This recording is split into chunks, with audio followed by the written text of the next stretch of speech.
Welcome, y'all. Howdy. Welcome to Texas Talking, the podcast that is all about Texas. I'm your host, Teresa Holbrook O'Dowd, and welcome to episode 3. In this episode, I will bring you the spine-tingling tale of a murder in a Texas suburb on Friday 13th, June 1980. But first, let me tell you a little bit about Texas Talking, the podcast. As a native Texan, but first, let me tell you a little bit about the Texas Talking Podcast. As a native Texan, I wanted to bring you a podcast about Texas. In each episode, I will bring you stories, information, and interviews about the history, culture, legend, mystique that is Texas. While Texas is known for its hot weather, barbecue, cowboy hats, and large size, what else do you know about Texas? Well, if you're a Texan at heart, or just a curious bypasser who would like to know more about the Lone Star State, you're in the right place. No topic is off limits, as this podcast will explore everything from Texas-style cuisine, attractions, places to visit, historical sites and figures, as well as topics suggested by you, my audience. So please head on over to Spotify, Podbean, YouTube, Facebook, or to my Texas Talkin website. That's Texas, TALKIN.com to subscribe, sign up, and just send me questions that you would like to know about Texas. I do need your help and support to keep this show going. I hope you will join us every 2 weeks for new episodes. Like us on Facebook, give us some 5-star reviews on Apple Podcasts, and support us at Patreon or Podbean so that we can remain on the air commercial free. That's Patreon, patreon.com/Texas Talkin, and click on Become a Patron. You can join and support this podcast each month for as little as $1 a month. And I would like to thank the following patrons for their support: Emma F., Richard H., Thomas G., and Richard O. Now, let's get on with the show. So in this episode of Texas Talkin', we are going to take a trip back in time to 1980. It was a simpler time. In the North Texas suburb of Wylie, Texas, just outside of Dallas. I remember the events as one of the most startling stories from the headlines during my high school years. It happened in the small and at that time rural community of Wylie, Texas.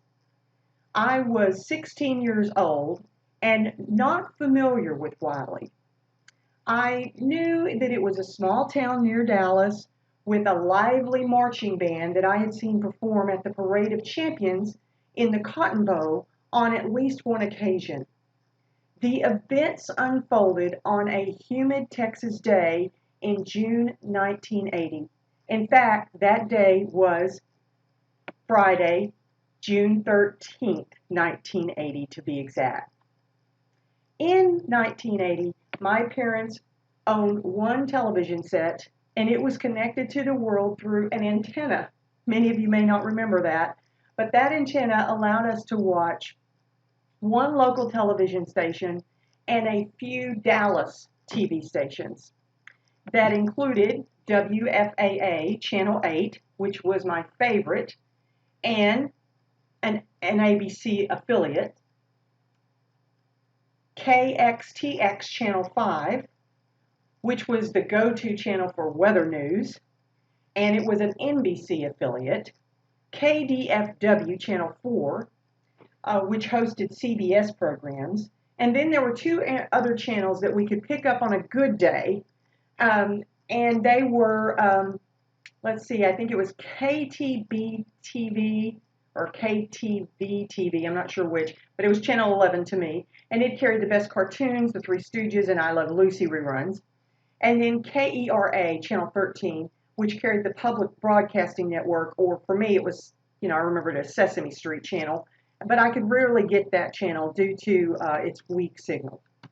So at 16, I did not tune into television all that often, but my parents ran a local business in the community where I lived. And they were privy to lots of local gossip. And when a crime as horrific as the one that occurred in Wiley on Friday the 13th happened, it did not take long for news to travel to all parts of Texas, even my neck of the woods.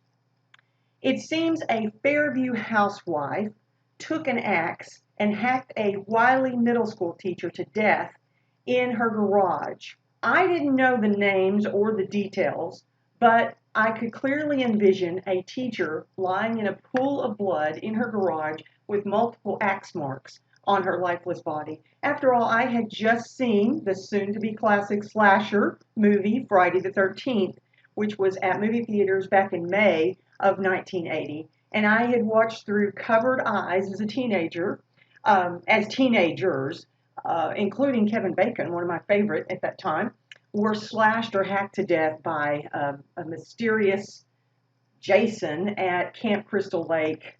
And so I could actually envision, that this might have happened. But little did I know at the time that Texas would have its very own horror thriller happening in Wiley just a few weeks later.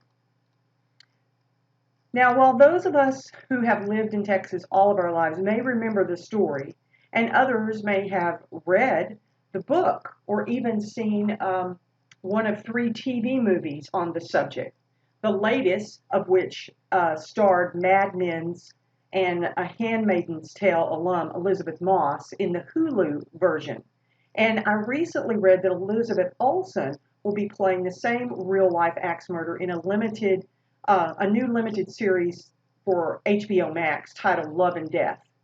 Of course, my favorite TV version of the story, A Killing in a Small Town, starred Barbara Hershey and Brian Dennehy back in I think it was back in 1990, or it was sometime in the early 90s, and it aired on network television.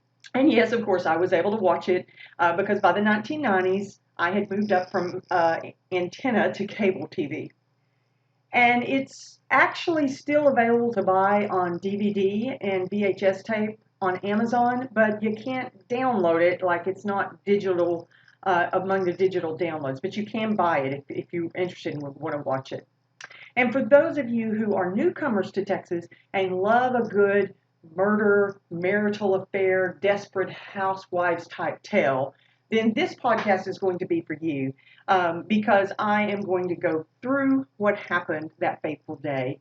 I would also recommend that you pick up a copy, which is now available in digital form, of the book called Evidence of Love, A True Story of Passion and Death in the Suburbs. It's by John Bloom and Jim Atkinson, and I read the book many years ago, and then I reread it before I did this podcast because it's actually probably the best account of the gruesome and riveting tragedy that occurred that day, and it covers the trial as well. So if you're really interested in the story of Candy Montgomery, the housewife turned murderer, I would pick up a copy of that book.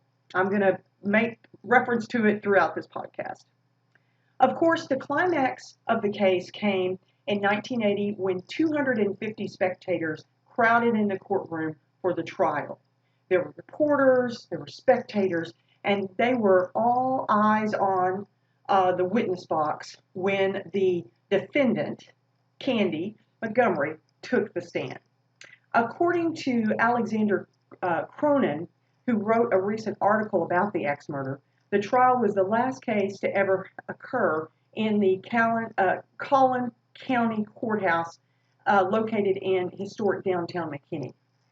Footage that aired on local television showed Collin County locals crowding into seats and standing against the walls for days of testimony, all hoping to get a glimpse of what was described as a mousy woman in distinguishing large frame glasses. Now, why all of the interest? Well, some would say it was like a soap opera. Others might have known Candy and her husband, and could have even known the woman murdered, Betty Gore. Still others might have come to try to understand why a suburban Texas housewife with a husband and 2 children would brutally murder her friend. So a little bit about Betty Gore, the woman murdered. Betty was a fifth grade teacher at R.C. Dodd Middle School. She lived with her husband, Alan Gore, at 410 Dogwood Drive in Wiley, Texas. They had a daughter named Alyssa, who was friends with Candy Montgomery's daughter, Jenny, and they had a newborn infant, also a daughter. Candy and Betty had met through the church that their families attended. It was the Methodist Church of Lucas. Lucas is not very far from Wiley, still today. Candy and Pat Montgomery were married, and Pat was an electrical engineer at Texas Instruments. They lived in what could be described as their dream home in Lucas, Texas. And it wasn't too far from, they lived in what could be described as their dream home in Lucas, Texas, not too far from the South Fork estate that was made famous by the popular Dallas TV show at the time. The couple had 2 children, a son and a daughter, and while most might have thought the Montgomerys were leading the perfect suburban life, Candy Montgomery was bored and growing restless. You see, she didn't work. Her husband did, but she had no need to. Candy had dated other men before she married Pat. In fact, the first time she went out with Pat Montgomery, Candy was not impressed. And by their third date, she had even considered not seeing him anymore. Pat, of course, had high aspirations. He wanted to earn a PhD, and he wanted to become an electrical engineer. He was not particularly handsome to Candy, nor was he wealthy. And she had one ardent rule for the man that she would marry, and that is she wanted to marry a man that was wealthy. So for whatever reason, Candy decided to marry Pat, and that's in some detail they go into that relationship in the Evidence of Love book. So she married Pat. She agreed to marry him, and by 1979 they had moved to Texas. They were already living in Texas. They moved to the Dallas area. Pat was earning a good living and income at Texas Instruments. So while he wasn't rich, he was able to provide quite well for Candy. Now, Betty and Alan Gore did not enjoy the same income level as the Montgomerys. While both Betty and Alan had worked, after their first child was born, Betty stopped working, and the Gores became a one-income family. Not to mention that Betty never really seemed to reclaim her sense of happiness after the birth of her first child. Some would have probably said she suffered from postpartum depression, and after the birth of her second child, it kind of got worse. So at that time, they didn't know a whole lot about postpartum depression, and oftentimes doctors would prescribe medication to just try to kind of knock you out. You know, they might give you Valium or something like that. So it was during a church volleyball game that things began to kind of go awry or heat up, whichever way you want to look at it, for Candy and Betty.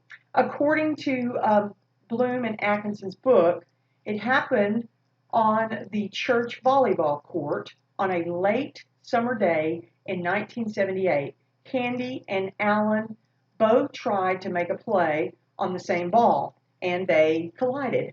It was a harmless bump, really, and it probably went unnoticed by everyone else on the court except for Candy, because it brought to her this revelation that Alan Gore smelled sexy. And over the next couple of weeks, the two continued to flirt, until finally Candy just came straight out and asked Alan if he wanted to have an affair. Now, Alan at first didn't know what to think of this proposal and didn't accept immediately. But eventually, after Candy explained to him that there would be no strings attached, no I love yous, no divorce, just plain old sex on occasion, it wasn't long until Alan decided that he would take Candy up on her proposal, and they started sneaking away at lunchtime to some of the less desirable Dallas motels for weekly rendezvous. So for Candy, the affair kind of relieved the boredom, and it provided her with So for Candy, the affair relieved the boredom of being a housewife, and it provided her with some daily excitement. The affair continued for months, and Candy even eventually confided in some of her friends that she was having an affair. Of course, she didn't name Alan by name, but she did let people know that she was having an affair. Then suddenly, Candy just kind of got bored with Alan, was no longer interested in him.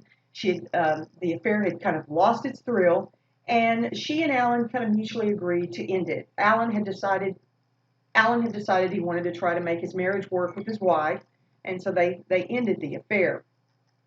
So although Candy and Alan had called it quits, Betty had begun to notice some changes in her husband, and in particular his lack of desire to have sex with her. She started feeling even more depressed. She was taking Valium prescribed by her doctor, and she just began to suspect that her husband was having an affair. And this sort of started setting up the events that would lead to what occurred on Friday the 13th, June 1980. So according to Bloom and Atkinson's books, the events of that fateful day unfolded as follows. So I'm going to read a little bit from their book.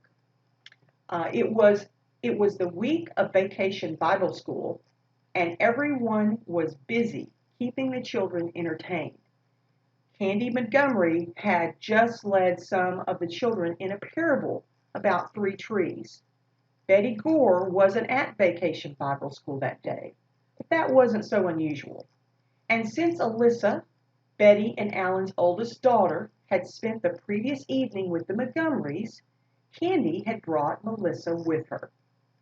Candy attempted to call Betty a couple of times to ask about Alyssa spending an additional night with them so that she and Pat could take the children to see the new Star Wars film, The Empire Strikes Back.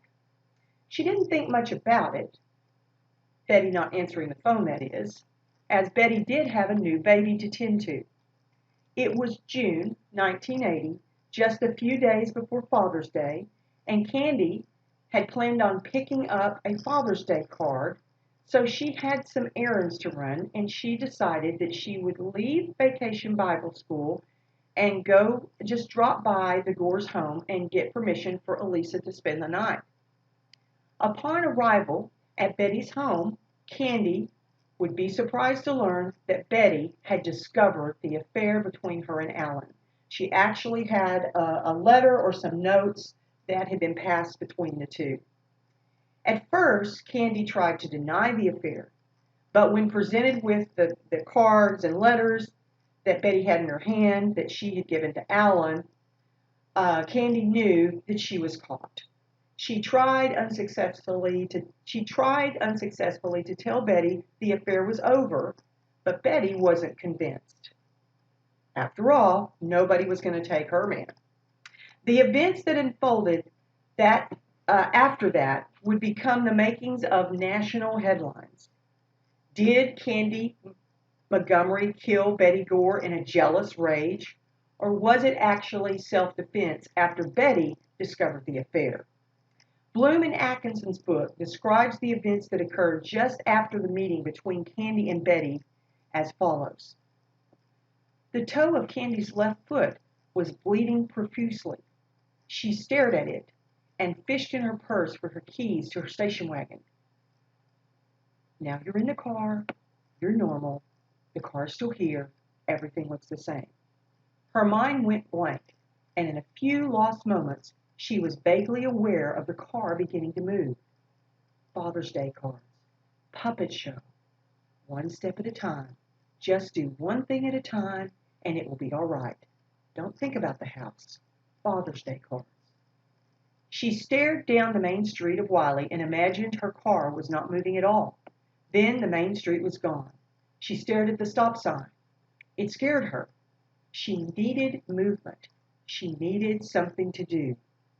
You can't lose control now. Nothing is changed. The car turned left onto a lonely farm road that leads due west toward the Dallas suburb of Plano.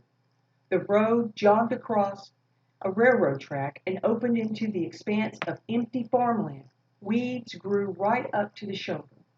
Think of something. She glanced down at her lap. and felt a sudden chill in her legs. Her blue jeans were soaked through with water. Her nostrils flooded with antiseptic smell of fabric softener, and for a moment she thought she would be sick. Why am I wet? That smell. Can't panic. Normal. Left. Right. Father's Day. Left. Target. Why won't the car go faster? Candy's toe began to throb. Oh, God, it hurts. Cut it on the storm door. That's what happened. How can I be wet? The car coasted past an abandoned railroad track. The car coasted past an abandoned railroad coach and a row of trailer homes and slowed to a crawl for a flashing yellow light. Then it turned abruptly right onto a little-used blacktop that cuts through the community of Murphy and then northwest away from Plano, away from Lucas Church, away from Wiley, into the emptiness of the open prairie. You're so dirty. Where is the church? You love the church. Oh, God, it hurts. No one will. You couldn't do it. No one will know. 2 miles north of Murphy, on the right side of the asphalt road, was a long, winding drive leading to a white-pillared mansion. The mansion was set in the midst of an immaculate pasture encircled by horse fence. Situated along the driveway and parked at odd angles beside the main road were a dozen cars and buses. Most of their occupants were milling around with cameras, shooting pictures of the high arched gate that read South Fork Ranch. They had come that day, as every day, to see the exterior set of where the television series is filmed, a show populated with a family of exaggerated Texas stereotypes for whom the ranch has become a symbol of failed dreams. None of the tourists noticed the old white station wagon as it sped by that day. Its driver had her eyes fixed firmly on the white line on the road.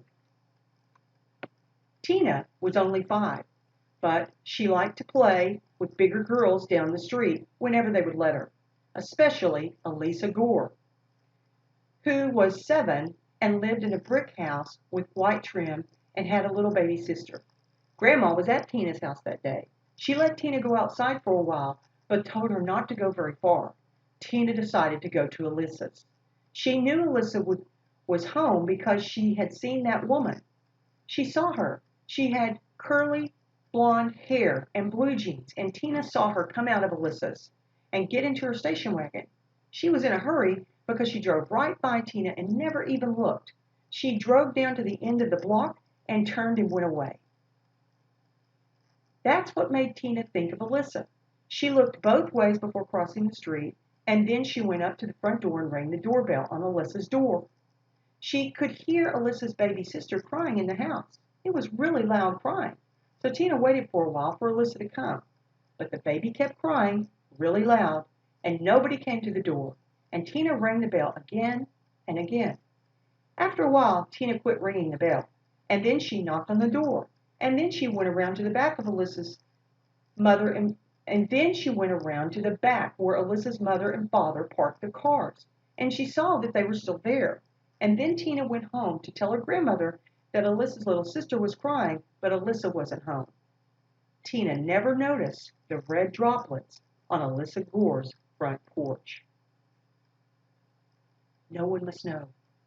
The white station wagon rounded through the Collin County backcountry.